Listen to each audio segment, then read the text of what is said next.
¿Qué tal? Bienvenidos a esta transmisión especial en la primera parte del estudio con el tema Tuyo es el reino, el poder y la gloria. Vamos a transmitir esta primera hora, la primera parte, y a partir de las 12 del día, horario de la Ciudad de México, estaremos transmitiendo la segunda parte. Esta transmisión especial es debido a que no están los videos de este estudio desde un principio en nuestra página de Facebook. Así que bueno, les damos la bienvenida y te damos gracias, Dios, porque tú estás en este momento, porque tú marcaste que hiciéramos esta transmisión, Señor, para que todo lo que tú quieres hablar a nuestros corazones podamos compartirlo, Señor, y podamos recibir de ti. Y las personas que no lo pudieron ver, Señor, puedan recibir el estudio completo. Gracias, Padre, en el nombre de Jesús. Amén. Bueno, lo primero que queremos hacer lo primero que debemos hacer en este momento es hacernos esta pregunta. ¿Quién es Dios para mí? ¿Te has preguntado quién es Dios para ti? Muchas personas creen en Dios y si somos cristianos, bueno, pues tenemos una serie de respuestas que hemos aprendido y de la experiencia que tenemos en nuestro caminar con Cristo. Pero ¿quién es Dios para mí? Todo lo que el hombre y la mujer piensan, hacen, sienten, hablan, se sustenta directamente en el concepto que tienen de Dios en su vida. Cuando nos hacemos esta pregunta, las respuestas parecen obvias, pero cuando empezamos a analizar este tema y cuando empezamos a ver lo que Dios habla y quién es Dios y cuál es el concepto correcto que debemos tener de Dios, vamos a poder hacer un examen de cómo estamos actuando. Porque justamente la manera en que vivimos está manifestando la forma en la que pensamos de Dios. ¿Cuál es el concepto que tengo de Dios en mi vida? En el mundo, una persona que no cree en Dios, es en el único Dios verdadero, hace lo que le proporciona satisfacción, ¿verdad?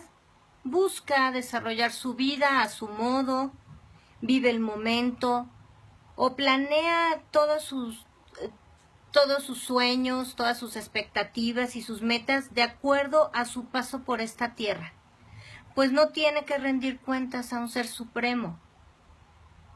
Y generalmente piensa que no existe nada después de la muerte.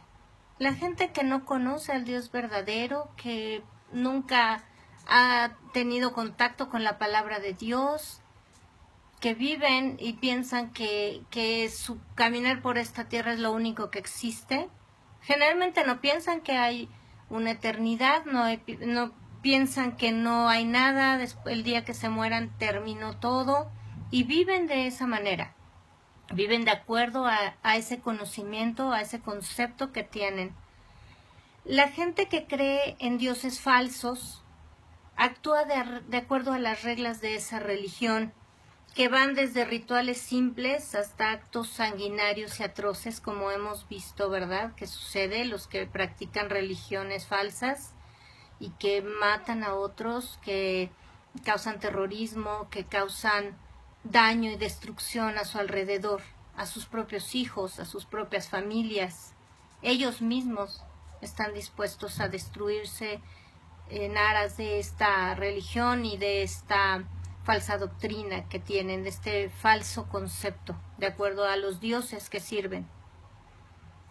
En la medida que los seres humanos reconocen, aún a través de religiones cristianas, como se hacen llamar, y reconocen que Jesús vino a este mundo, es el Salvador, es el Señor. Jesucristo dividió la historia del mundo en dos, entonces no puede pasar desapercibido, y mucha gente ostenta alguna religión que tiene que ver con Jesucristo, tienen mayor conciencia de moral, ¿no? como que la gente busca y sabe un poco más de qué se trata. Inclusive la palabra de Dios dice que Él escribe su ley en el corazón de los hombres. Hay una conciencia básica de lo que es bueno y de lo que es malo en el hombre, aunque no conozca a Dios, aunque tenga religiones falsas, o aunque tenga religiones cristianas o que creen en Jesús, tiene una conciencia básica de lo que está bien, de lo que es correcto, de lo que es aceptable por Dios y de lo que Dios prohíbe, de lo que no está bien, de lo que hace daño. Sin embargo, esta conciencia que puede tener desde niño por lo que le enseñaron, por lo que ve, por lo que ha vivido, esta conciencia se afecta y se cauteriza de acuerdo a las circunstancias, ¿verdad?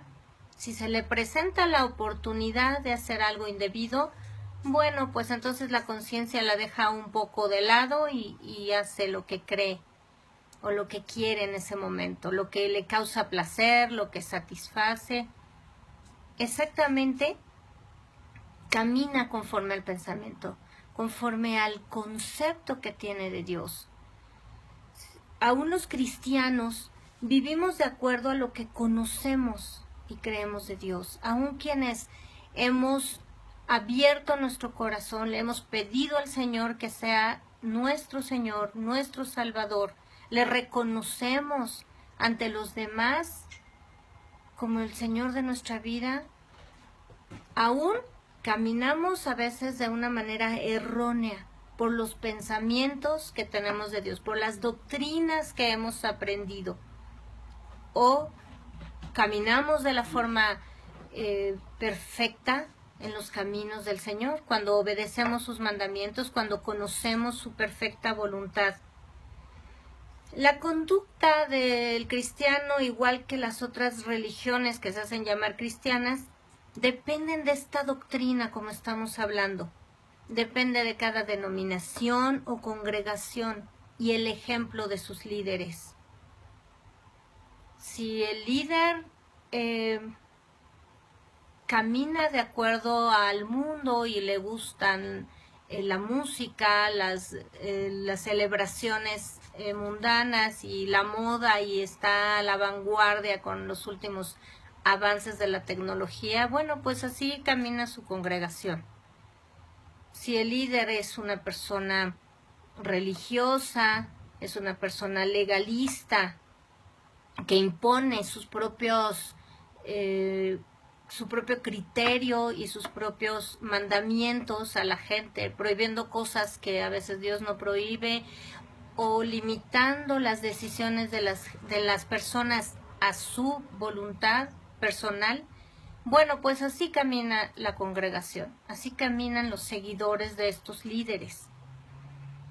Jesús es Salvador personal, Jesús es el Señor personal, y por eso quiere cambiar esos pensamientos, quiere cambiar esos conceptos con los que hemos crecido y con los que estamos avanzando en nuestra vida, para que hagamos las cosas y comprobemos, como dice la palabra, cuál es su perfecta voluntad, agradable a Él, qué es lo que a Él le agrada. Aún en medio de estas doctrinas y mezclado el legalismo o el libertinaje que viven muchos seguidores, muchos creyentes, donde todo acto tiene cabida en aras del amor de Dios y que Dios es amor y que somos libres en Cristo, aunque Pablo habló claramente que el libertinaje, la libertad no es ocasión para el libertinaje ni para pecar. En medio de todo esto, mezclado con estas doctrinas, están los tibios,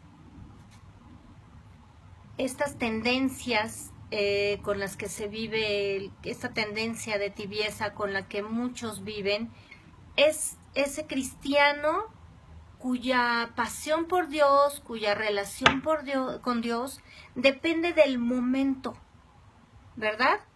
Hoy estoy espiritual, hoy me inspiró la predicación, hoy me gustó la alabanza, y además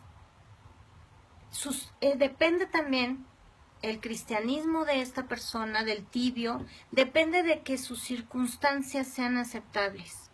Todo me sale bien, voy de triunfo en triunfo, tengo una familia linda, tengo un trabajo próspero, tengo salud.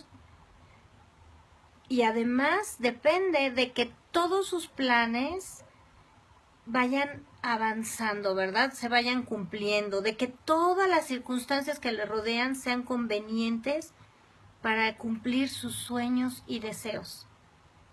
Estas son las personas tibias. El cristianismo, si algo sale mal, si hay una enfermedad, si las cosas en la economía se ponen difíciles, entonces ya no hay cabida para el cristianismo en su corazón. Esta es una persona tibia. Todo este pecado, todas estas doctrinas, todo este conflicto con el concepto que tenemos de Dios erróneo, con los pensamientos equivocados que tenemos, esta es la razón por la que Cristo vino a darnos vida eterna. Cuando Adán pecó, cuando esto generó la muerte, la destrucción del hombre, cuando esto generó la maldición de Dios sobre la tierra, se dio todo lo que estamos viendo en el mundo porque el pecado nos apartó del Padre. Mató nuestro espíritu y cegó nuestro entendimiento. Este es el resultado del pecado y de la naturaleza caída que tenemos, que heredamos de Adán por haber desobedecido la orden de Dios. Y a partir de este punto, la naturaleza caída distorsiona en nosotros esa idea, esa imagen del Dios incorruptible, esa imagen del Dios perfecto, esa imagen correcta de quién es Dios y quién debe ser Dios en nuestra vida y quiénes somos nosotros para Dios. Quiero repetir esta frase: el pecado nos aparta del Padre, mata nuestro espíritu y ciega nuestro entendimiento. Cuando venimos a Jesucristo y Él nos hace hijos de Dios, lo primero que Jesús hace a través de su sangre preciosa es reconciliarnos con el Padre, abrirnos el camino que estaba cerrado, abrirnos la comunión directa al corazón del Padre. Esa reconciliación que tenemos con el Padre costó la sangre de Jesús. También nos revela quién es Él. También nos empieza a cambiar el pensamiento y el conocimiento que tenemos de Dios. Porque al haber una comunión con el Padre, Él empieza a revelarnos su naturaleza. Y nos enseña la palabra de Dios también quiénes somos para Dios y cómo debemos conducirnos conforme a su voluntad. Por eso la Biblia nos dice que nos es necesario nacer de nuevo, porque nuestro espíritu está muerto y cuando venimos a Cristo necesitamos nacer de nuevo para ser formados como nuevas personas, para ser cambiado este entendimiento. Pero el proceso de la salvación es de inmediato. Es en el momento que yo me arrepiento y reconozco a Jesucristo como Señor y Salvador. En ese momento me da autoridad de ser hecho hijo de Dios. La reconciliación con el Padre es automático porque su sangre ya fue derramada en la cruz y Él el camino está abierto. Él es el camino para llegar al Padre.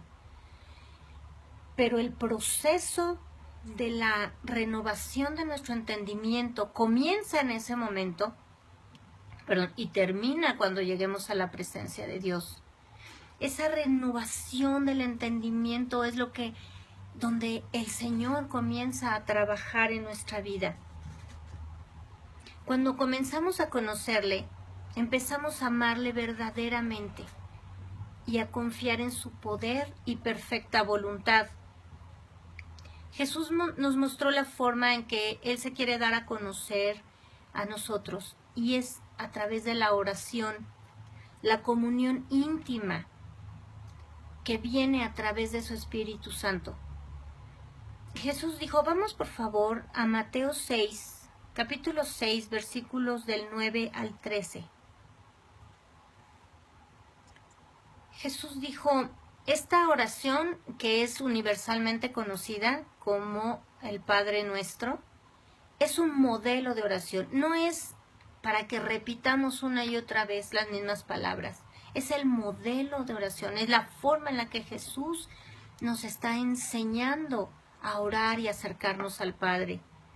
Jesús dijo, ustedes pues orarán así, Padre nuestro que estás en los cielos, santificado sea tu nombre, venga tu reino, hágase tu voluntad como en el cielo, así también en la tierra.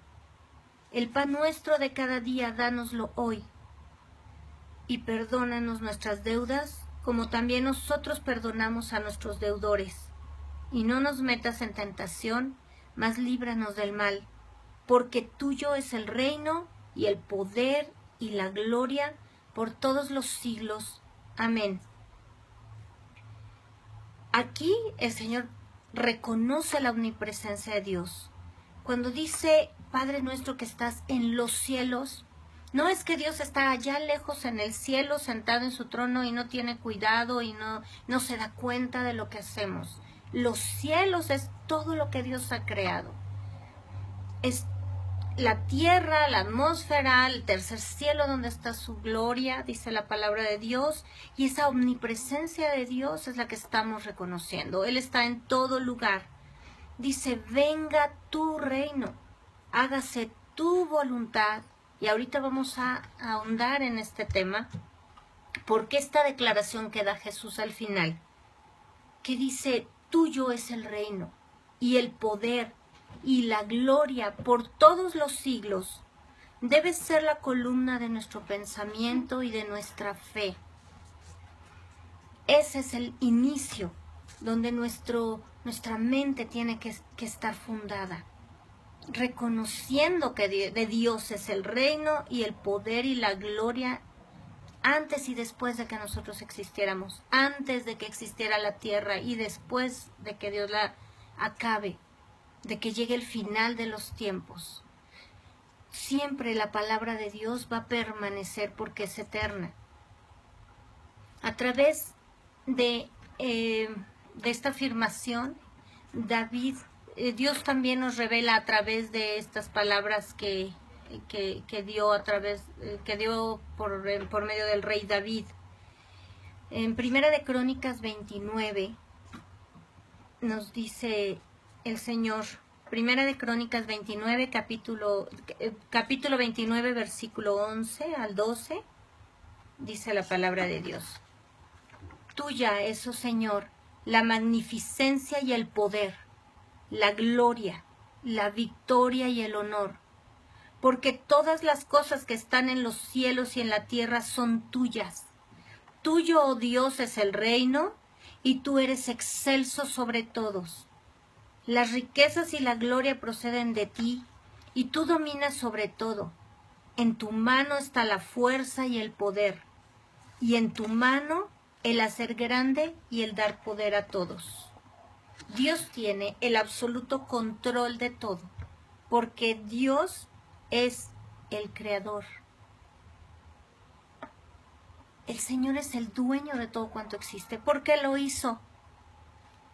Y David lo declara aquí, la gloria, el honor, la victoria, todo le pertenece a Dios. El reino es de Dios y Dios está sobre todos. Tú eres excelso, tú eres superior a todos, dice aquí David. Y esta palabra es lo que puso el concepto correcto en David. Recordemos cuando él se enfrenta a Goliat. Él no se compara a sí mismo con Goliat, porque él era pequeño, dice la Biblia. Era un jovencito. Goliat era un hombre capacitado en la guerra, era un gigante, era una máquina de guerra, capacitado para matar y para destruir, para llegar y arrasar un pueblo y robarles todo lo que tenían y matar y abusar y hacer todos estos destrozos. Pero David no se compara con él. Él era un pastor, él era un hermano menor, era un jovencito, pero que tenía una conexión con Dios tan extraordinaria que él sabía quién es el que ganaba las victorias, quién era el dueño de todo. Por eso no requirió de grandes conocimientos ni de una gran armadura, él solo requirió de los instrumentos que Dios le había dado, de lo que tenía en la mano, que Dios había puesto en su mano y le había capacitado en el uso de la honda y las piedras, y fue suficiente para que Dios le diera la victoria sobre un gigante.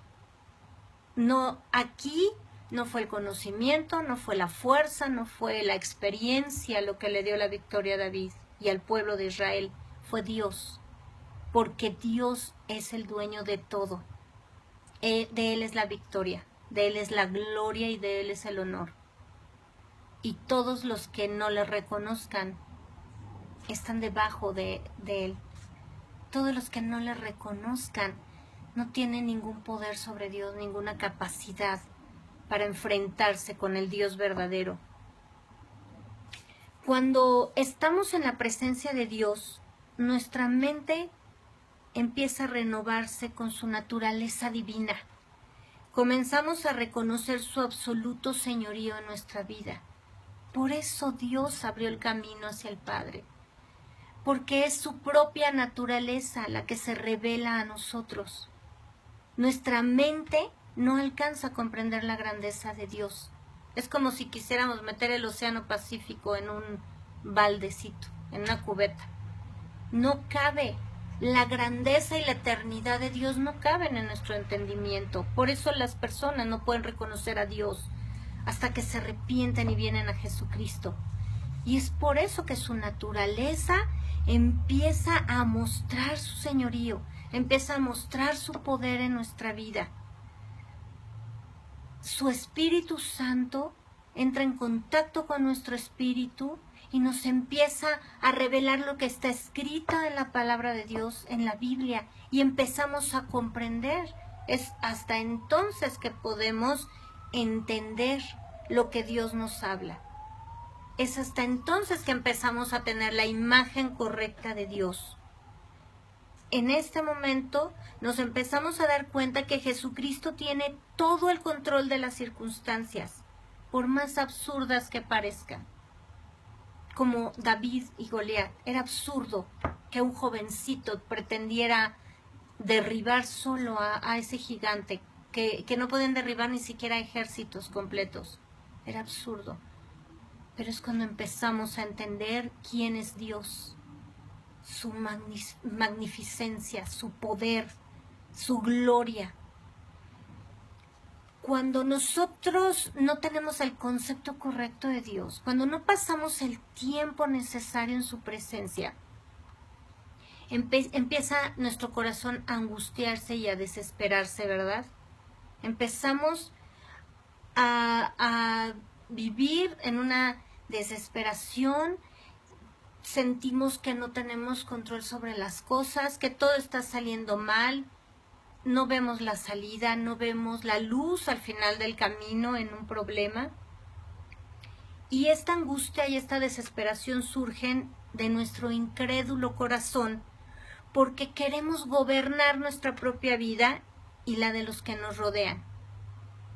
Tenemos equivocadamente la idea de que yo soy el arquitecto de mi propio destino, de que yo soy el que controla lo que está pasando a mi alrededor. Y cuando nos damos cuenta que eso no sucede, cuando nos damos cuenta que perdemos el control de las circunstancias, que pensábamos que dominábamos, que pensábamos que teníamos toda la capacidad para resolver los problemas y de pronto las cosas se ponen al revés, empezamos a angustiarnos y empezamos a desesperarnos, ¿verdad? ¿Por qué? Porque vivimos haciendo lo que queremos, porque decidimos lo que nos parece mejor y actuamos conforme a nuestra naturaleza caída, porque pensamos mal, porque el concepto que tenemos de Dios es que tal vez Él está allá, pero a Él no le importa lo que yo estoy viviendo.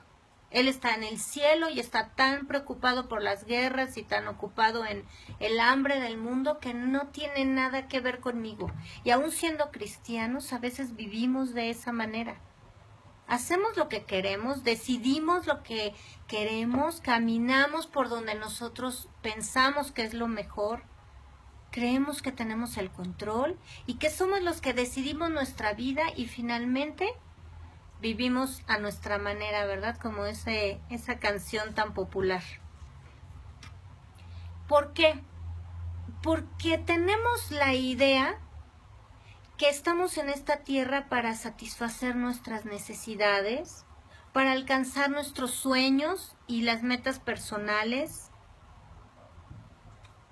y para ser los arquitectos de nuestra vida, para diseñar nuestro destino, para llegar a las metas que nos hemos propuesto. Y bueno, como cristianos, pues el papel de Dios es bendecirnos, es proveernos, es cuidarnos y darnos todo lo necesario para lograrlo. Creemos que los dones que Dios nos dio son para satisfacción personal, ¿verdad? Para ganar dinero o para ayudar a los pobres, para sentirnos bien con nosotros mismos. Pensamos, por ejemplo, los atletas que tienen grandes talentos en los deportes, pues piensan que los tienen para ser famosos, para ganar medallas, para ser reconocidos mundialmente, para representar un país. Las personas que tienen negocios piensan que los tienen ahí pues para sostener a su familia o para hacerse ricos. Piensan que tienen sus empresas para satisfacción personal y desarrollo de sus profesiones, o aún el trabajo, el empleo que tenemos. Es para ganar dinero, es para desarrollarme como profesionista. Por eso vemos a muchos hombres y mujeres abandonando materialmente a sus hijos, aunque sigan viviendo en la misma casa. Bueno, pues los abandonan porque tienen que cumplir sus objetivos personales, profesionales, ahora hasta lúdicos, ¿verdad? Porque separan sus tiempos de diversión. Ahora ya no forman familias, ya se juntan dos solteros y cada uno sigue alimentando y satisfaciendo su ego y su personalidad como soltero, con sus amigos, con sus amigas, yendo a lugares que no convienen, yendo a los antros, yendo a todo este tipo de cosas, porque piensan que para eso están, piensan que para eso trabajan, piensan que para eso tienen la vida, para satisfacerse a sí mismos. Aún ministros de Dios piensan que el ministerio es Dios, ¿verdad? Y entonces se deben a ese ministerio sin ninguna consideración para sus esposas y para sus hijos. Y se entregan porque están confundidos y no entienden que Dios es Dios y el ministerio es el trabajo que Dios les dio para mostrar su gloria. Las personas que piensan también que sus familias y que forman una nueva familia para llenar sus nichos vacíos, esos huecos que hay en su corazón, donde no se sintieron suficientemente amados, y entonces tienen hijos para preservar el apellido o un estatus, ¿verdad? Tienen la familia para tener un estatus social o para llenar la soledad en la que viven. Todo esto es un gran error. Pensar que lo que tenemos y lo que somos es para satisfacer nuestras necesidades o nuestros deseos es un gran error. Es exactamente lo contrario. Nosotros fuimos formados por Dios y escogidos por nuestro Padre para dar gloria a su nombre y cumplir el propósito que Él nos dio a cada uno, estableciendo su reino en la tierra y siendo instrumentos de su amor y su poder como iglesia gloriosa de Jesucristo. A eso venimos a esta tierra. Todo lo que tenemos, todo lo que somos y todo lo que Dios nos da a través de nuestra vida es para darle gloria a Él es para cumplir el propósito que tenemos, es para establecer su reino en esta tierra y es para ser instrumentos de amor, instrumentos poderosos que establecen su iglesia gloriosa en este mundo, que marcan la diferencia, nosotros debemos marcar la diferencia entre el que no tiene a Dios y nosotros que le pertenecemos a Dios y le amamos. Esta palabra donde dice el Señor, porque tuyo es el reino, Jesús mismo está reconociendo y le dice al Padre, porque tuyo es el reino. Algunas personas creen que son los reyes de su vida y de su cuerpo, como hemos estado comentando. Como son los reyes de su vida, como son los reyes de su cuerpo, pues entonces se embriagan, ¿verdad? Ingieren drogas, adulteran, cometen fornicación, abortan. Algunos muy audaces se exponen a peligros, ¿verdad? Que no tienen ningún sentido. Y luego cuando enfrentan las consecuencias, cuando una mujer que abortó queda estéril, cuando un jovencito que participa en arrancones o en carreras de motos queda paralítico, cuando ingieren drogas y esto daña su cuerpo, cuando se embriagan y cometen actos tremendos o chocan o provocan la muerte de una familia, personas ebrias, cuando enfrentan las consecuencias de esta mala actitud, de estos errores, de estas necedades, de estos pecados, le reclaman a Dios, ¿verdad? Inmediatamente las personas voltean al cielo y le dicen, ¿por qué a mí? Le reclaman a Dios, como si Dios les hubiera robado algo, ¿verdad? Como si Dios les hubiera quitado algo que les pertenecía.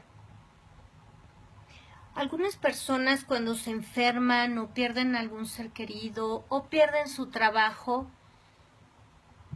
toman esta actitud de reclamo a Dios. Te metiste con mi vida, te metiste con mi familia. Quiero decirte que lo que acabamos de leer ahí en Crónicas, lo que acabamos de leer también en Mateo, nos dice claramente que Dios es el dueño absoluto de todo. Dios es el dueño de tu vida y de la mía. Dios es el dueño de tu familia y de mi familia. Y cuando Dios permite, cuando son consecuencias de nuestros actos, debemos ser responsables y enfrentarlas. Y aun cuando Dios permite enfermedades, cuando Dios permite la muerte de un ser querido, es porque Él es dueño de la vida. Él es dueño de la familia. Algunas jóvenes piensan cuando abortan, justifican matar a un bebé que está en su vientre y hay dos declaraciones que hacen. Yo aborto primero porque es mi vida. Quiero que consideres esto que te voy a decir. ¿Alguien puede morir y resucitar voluntariamente? ¿Hay alguna persona que puede firmar y puede garantizar que nunca se va a morir? Esa es la mayor muestra de que no es tu vida. La vida es de Dios y nos la da para administrarla y mostrar su gloria y hacer su voluntad. Otro de los argumentos que dan las mujeres cuando abortan es que es mi cuerpo. Hasta el día de hoy, con todos los siglos que tiene el hombre sobre esta tierra, no ha habido una sola mujer que dé a luz su hígado o su páncreas, ¿verdad? Cuando damos a luz es a un hijo, es a un ser humano creado y formado por Dios. Este es el concepto que tienen las personas de Dios. Ese es el concepto erróneo que tienen las personas de Dios. Hoy el Señor quiere enseñarnos quién es Él. Y quiere repetirnos e insistir en nuestro corazón y revelarnos que Él es el dueño de todo, que de Él es el reino. que nosotros edificamos para el reino de Dios, no para nuestro propio reino. Algunas personas no solo se creen dueños de sus vidas, de su cuerpo, se enseñorean de su familia, se creen dueños de la vida de su familia, se creen dueños de su empresa, se enseñorean aún de su iglesia y hasta de su país. Y trabajan para edificar sus metas, su reinito personal. Analicemos, por ejemplo, cuando un hombre o una mujer se sienten dueños de su familia. Tratan de controlar todo, hasta lo que piensan sus hijos. Nunca se preguntan cuáles son las metas, cuáles son los dones y los talentos que Dios formó en ellos. Tratan de imponerles la carrera que ellos quieren, tratan de imponerles su voluntad. No estamos hablando de disciplinar y educar a un hijo para que haga las cosas correctamente. Estamos hablando cuando a algunas madres y algunos padres ni siquiera dejan a sus hijos casarse, por ejemplo. Sabotean su vida, sabotean su economía, sabotean su propia familia, porque se creen los dueños de la vida de los demás. Todo lo que Dios puso en nuestras manos es para administrarlo. Todo lo que Dios nos dio es para entregarle cuentas. Las personas que no creen en el Dios verdadero creen que no tienen que rendirle cuentas a nadie y así viven. Los que conocemos a Dios, los que amamos a Dios, los que somos cristianos, debemos caminar de la forma en la que Dios nos enseña. Debemos comprender que nuestros hijos no nos pertenecen, le pertenecen a Dios. Su vida, su futuro le pertenece a Dios. Nosotros estamos aquí para preguntarle a Dios cómo administrar lo que puso en nuestras manos. Cuando lleguemos a su presencia, debemos llevar el fruto correcto para presentárselo a Él. Todo lo que decidamos por nuestro propio criterio no tiene ningún fundamento y no tiene eternidad. Por eso debemos estar orando y conectados con Él para que Él nos instruya cómo quiere que eduquemos a los hijos que nos dio, pero que son suyos. Cómo quiere que tratemos al esposo que nos dio, pero que le pertenece a Él. Cómo debemos tratar a la esposa que puso en la vida del hombre, pero que le pertenece a Dios. Todo está escrito en la palabra de Dios, en la Biblia. Todo está escrito. Es necesario buscar, conocer a Dios a través de su palabra. Oramos y estamos en su presencia y también el Señor nos habla a través de su palabra. Dios no dejó nada a nuestra imaginación. Dios no dejó nada a nuestro criterio. La Biblia dice que la palabra de Dios, toda la palabra de Dios es útil para enseñarnos, para exhortarnos, para redarguirnos, para instruirnos en justicia. Está escrito, son 66 libros. No es una hojita con los 10 mandamientos y después nosotros decidimos o interpretamos a nuestra forma lo que está escrito. Hay 66 libros llenos de la sabiduría de Dios, llenos de la naturaleza de Dios, porque la palabra contiene la voluntad de Dios, es la voluntad de Dios. Jesús es el verbo, es la palabra de Dios hecho carne. En Él se cumple todo lo que está escrito en el Antiguo y en el Nuevo Testamento, y ese es nuestro manual para caminar. Muchas personas dicen, es que no hay escuela para padres, nadie nos enseña a ser esposos, esposas, a ser padres. Están en un grave error. Dios nos puso en esta tierra con instructivo. Dios es el creador. Nadie es más inteligente que Dios, y así como un auto trae un instructivo, un manual para conducirse, así como la computadora viene con un instructivo y una garantía, y la garantía dice que pierde efectividad, pierde efecto esta garantía si no seguimos las instrucciones. Bueno, exactamente. Si tu vida y la mía no siguen las instrucciones de Dios, pierden la garantía de las promesas que están ahí. No hay forma de que una criatura le enseñe al Creador. No hay forma de que podamos nosotros estar por encima del dueño de todo cuanto existe. Hay personas que se convierten en verdaderos tiranos en sus empresas porque se sienten dueños de la vida de sus empleados. Se sienten dueños de la vida de su tiempo, de sus pensamientos y aún del dinero, y los oprimen con sueldos bajos, los oprimen con malas actitudes. Hay personas que llegan al colmo de ser tiranos de un país, ¿verdad? Ser dictadores y controlar a todo un país, controlar la economía, la política, la educación en un país. Y estas personas van a ser quitadas de ese lugar donde ellos mismos se han puesto. Porque cuando una persona se enseñorea de otra, así sean nuestros hijos o sean los empleados, no estamos formando, no estamos siendo líderes que forman personas leales y amorosas. Si nosotros abusamos de nuestros hijos, si los tratamos mal, tal vez de momento les generemos temor.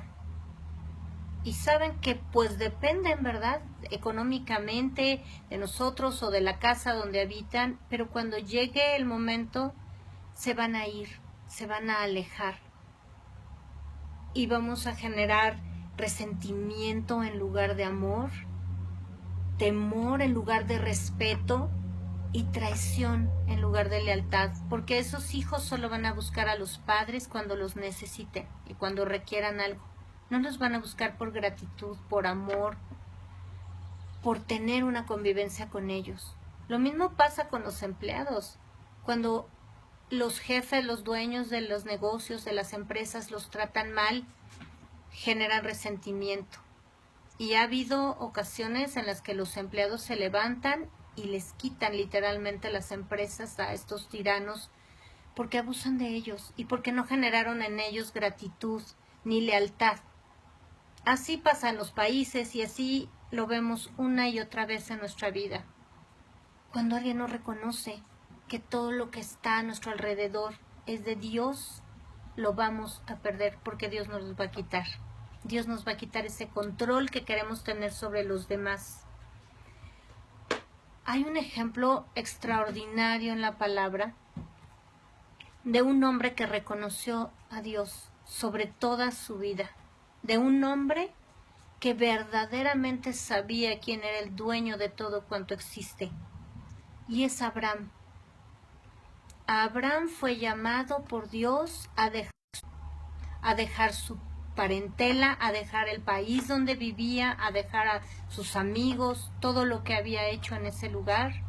Dios lo llamó al desierto y él siguió a Dios con fe, por eso es el padre de la fe, siguió a Dios de esa manera tan leal, sabiendo que lo que Dios le había quitado era de Dios.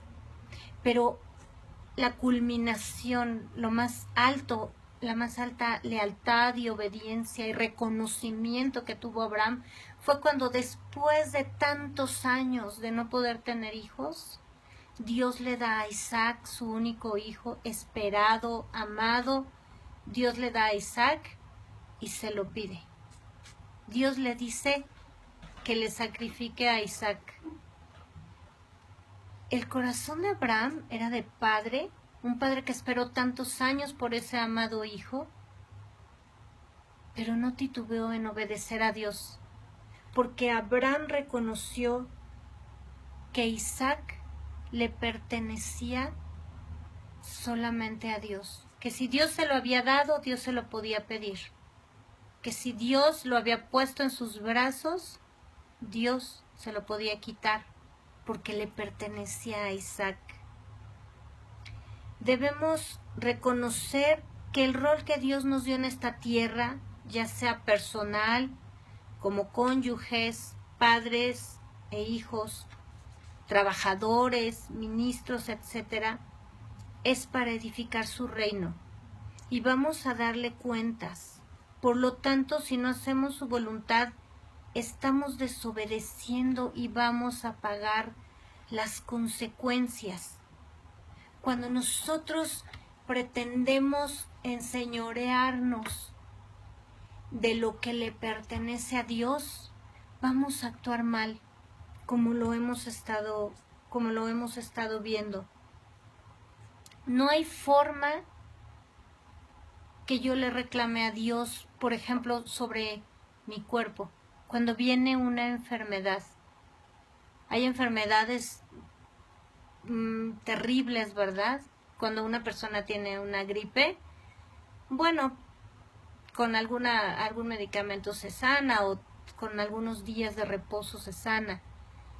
Pero cuando viene el cáncer y la gente queda devastada por la noticia, y esto trae consecuencias inclusive financieras en muchas ocasiones, y volteamos al cielo y le reclamamos a Dios, porque debemos entender lo que dijo Job, la forma, el corazón que tenía Job delante de Dios cuando Dios le quitó todo en un instante. Perdió el dinero, perdió su familia, sus hijos se murieron, perdió todo lo que tenía y además vino a él una enfermedad terrible. Dios volteó al cielo y dijo: Señor, yo reconozco que lo bueno y lo malo viene de ti. Dijo Job: Dios dio, Dios quitó, sea el nombre de Dios bendito. Este es el corazón que Dios quiere que tengamos como sus hijos. Esto no lo hace Dios con la crueldad de vernos sufrir. Dios es un Padre amoroso, pero esto lo hace Dios para que entendamos que todo le pertenece a Él. Cuando pasamos tiempo en oración con Dios, cuando estamos ahí en su presencia, empezamos a comprender que las circunstancias están bajo su dominio, que cuando Él nos quita algo, tiene un propósito, cuando Él nos da algo, tiene un propósito. Y esto nos enseña a ser las personas que Él espera que seamos. Esto nos enseña a ser humildes y a reconocer su señorío en nuestra vida. Esto significa que Jesús es nuestro Señor y nuestro Salvador. No son palabras en el aire. No son simplemente declaraciones lindas que hacemos como cristianos. Porque cuando nosotros compartimos la palabra de Dios y les hablamos a otros que Jesús es nuestro Señor y nuestro Salvador, debemos ser congruentes con nuestra vida. Y el Señor nos enseña a ser personas integrales.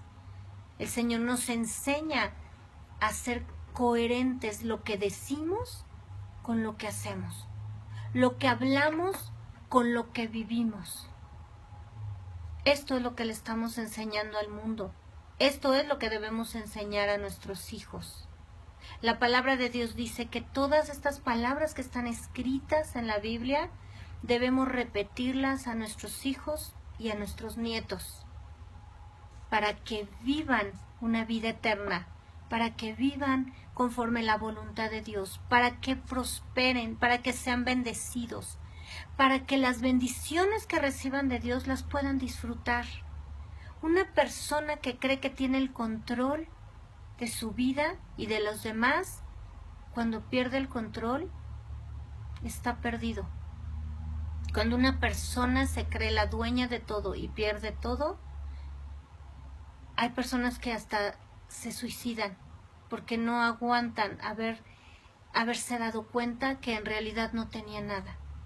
Aún personas millonarias o famosas terminan sus vidas trágicamente, porque así vivieron, lamentablemente así fue su existencia, teniendo ideas erróneas.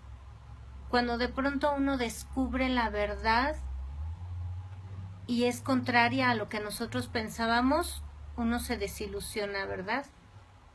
los que creen en seres fantasiosos y los que creen en Santa Claus y de pronto abren los ojos y se dan cuenta que eso no existe, que son fantasías, que todo el mundo ahí trata de cuidar y de ponerles adornos lindos y de pronto eso no existe en nuestra vida, nos damos cuenta que éramos dueños de nada, que nuestros pensamientos estaban fundados en fantasías y en cosas que realmente no existen. Eso pasa cuando creemos que somos los dueños de nuestra vida. Y viene una enfermedad, nos damos cuenta que no, porque ni todo el dinero del mundo puede comprar salud. Cuando una persona es abandonada por su cónyuge, se da cuenta que tampoco le pertenecía. Se da cuenta que tampoco el dinero, ni todo el romanticismo, ni todo lo que pueda hacer un hombre o una mujer por retener a otro, le pertenece.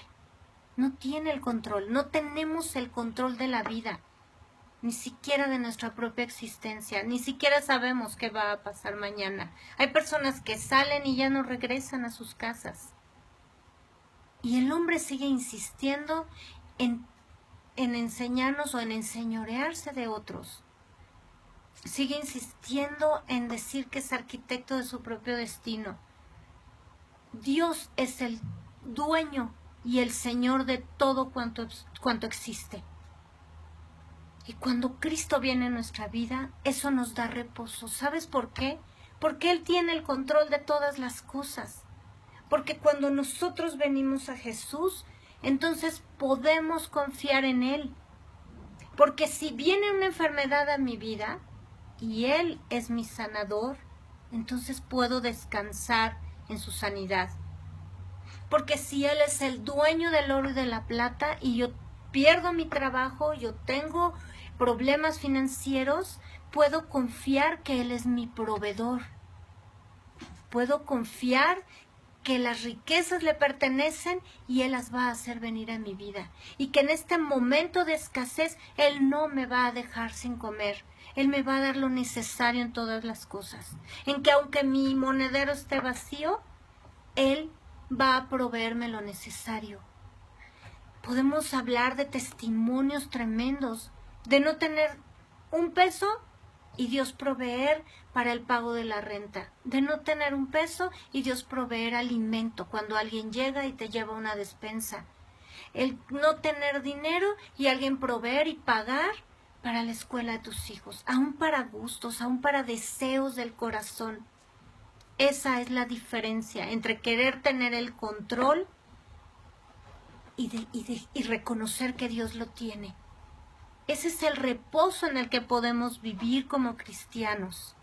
Esa es la tranquilidad y la paz que tiene el Hijo de Dios, que persevera en pensar lo que Dios quiere que piense, que persevera en reconocer que Dios tiene el control porque Él es dueño de todo cuanto existe. Esta es la actitud que debemos tener ante la vida. Por eso las personas que no tienen a Dios no tienen paz.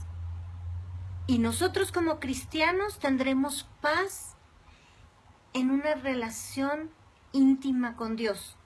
Mientras más tiempo pasamos con Dios, mientras más tiempo conocemos su palabra, mientras más le conocemos a Él, la paz inunda nuestro corazón.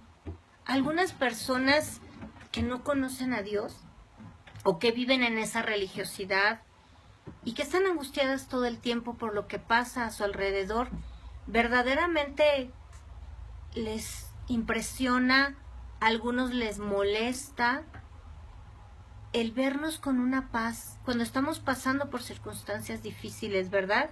Estamos a lo mejor en una enfermedad, nuestros hijos tienen algún problema, tenemos situaciones adversas y estamos calmados y la gente se nos queda bien, dice, bueno, ¿qué? ¿No sientes? ¿Eres insensible? ¿O qué te pasa?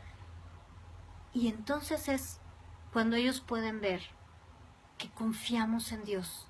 Y cuando viene la respuesta milagrosa a nuestra vida por esa fe con la que caminamos, por esa paz en la que vivimos, podemos dar testimonio. Y entonces los demás pueden inspirarse en nuestra vida y pueden reconocer que verdaderamente Dios es el dueño y Él tiene el control y Él tiene la autoridad sobre todo en nuestra vida, sobre todo lo que existe, porque Él nos creó. Dice la palabra de Dios, porque tú nos hiciste y no nosotros a nosotros mismos. Y así como el autor de una canción, por ejemplo, la registra para que nadie pueda atribuirse esa autoría, Dios tiene el registro en la palabra de Dios, en la Biblia. Está, yo Dios soy el dueño de todo. Yo Dios hice los cielos y la tierra. Todo es mío. Yo soy el dueño de todo. Por mí fue formado y para mí fue formado todo lo que existe, aún lo que no vemos, aún lo que está en el universo que nadie ha descubierto. Todo lo creó Dios. Él es el dueño absoluto de todo cuanto existe. Vamos a orar. En la próxima hora vamos a seguir con la segunda parte de este tema, pero quiero orar para que nos conectemos con Dios y reflexionemos.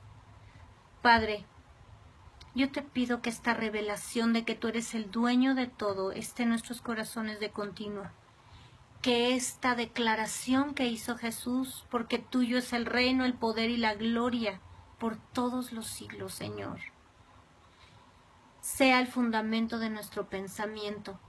A partir de aquí, sean edificadas nuestras mentes, Señor. A partir de aquí, a partir de esta declaración, construyamos nuestra mente, nuestros pensamientos, Señor, para que actuemos en función de lo que estamos pensando.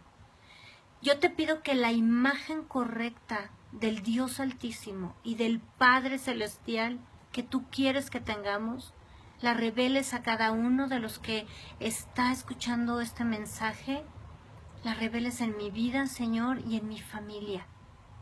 Gracias, porque puedo confiar en ti, porque tú eres el dueño de todo y porque tú tienes el control absoluto de todo. En el nombre de Jesús. Amén.